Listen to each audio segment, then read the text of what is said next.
सपा प्रत्याशी अजीत प्रसाद ने किया नामांकन। समाजवादी पार्टी के प्रत्याशी सांसद पुत्र अजीत प्रसाद ने 2 सेटों में दाखिल किया नामांकन पत्र।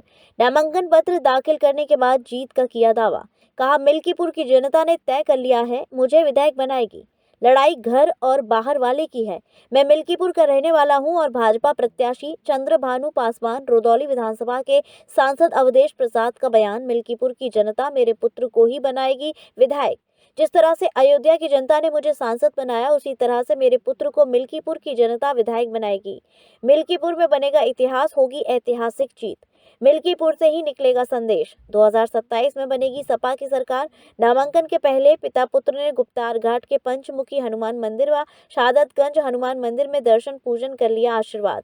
नामांकन के दौरान जिला अध्यक्ष पारसनाथ यादव, पूर्व मंत्री पवन पांडे, पूर्व मंत्री आनंद सेन यादव, पूर्व विधायक जयशंकर पांडे, सपा नेता अनूप सिंह व लीलावती कुशवाहा रही मौजूद। हमारी तो आस्था है ना, आस्था है, जग जाहिर है। हमारे लिए नई तो है नहीं। मैं तो सरयू माता का दर्शन करता हूँ, पंचमुखी महाराज का दर्शन करता हूँ, हनुमान जी का दर्शन करता हूँ, भगवान का दर्शन करता हूँ और गाय माता को चरण छूता हूँ, गुड़ खिलाता हूँ, केला खिलाता हूँ। तो ये आज की नहीं है, ये हमारी आस्था है और इस आस्था को हम कहीं प्रचारित नहीं करते। ये पूजा पाठ का या आस्था का हम प्रचारित नहीं करते कि आप लोगों को बुला करके हम इसका प्रचार करें अखबार में दे।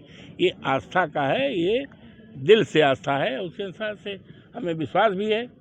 हमें विश्वास है जब जब हम करते हैं हमेशा फतेह होता है। तो इस चुनाव में भी हम गए थे और अजीत प्रसाद भी गया था।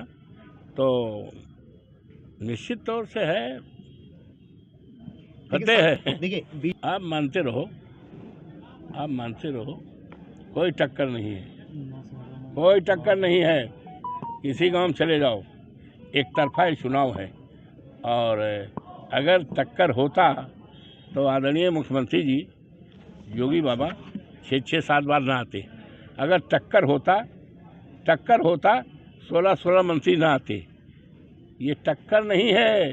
भारतीय जनता पार्टी भी मान गई है कि यहाँ चुनाव समाजवादी पार्टी जीत के इतिहास बनाएगी।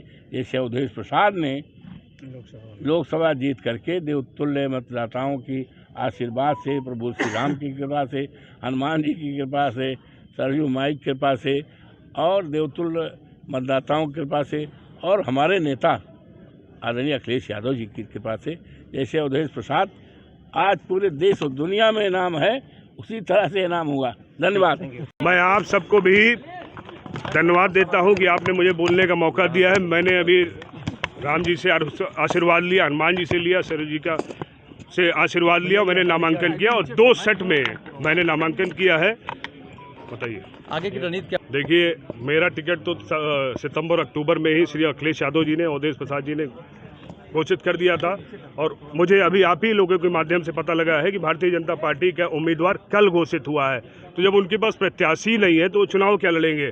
पूरी कैबिनेट उन्होंने उतार दी है, स्वयं मुख्यमंत्री ने भी प्रभार ले लिया है। अगर उन्होंने विकास किया होता है, विकास की बात ही करी होती तो ये दिन उनको देखना नहीं पड़ता है। समाजवादी पार्टी बहुत बड़े अंतर से ये चुनाव जीतने जा रही है। चुनौती क्या देखते हैं आपकी? समाजवादी पार्टी की कोई चुनौती नहीं है। समाजवादी पार्टी विजय की तरफ है। अखिलेश यादव जी की साइकिल और रफ्तार से चल रही है।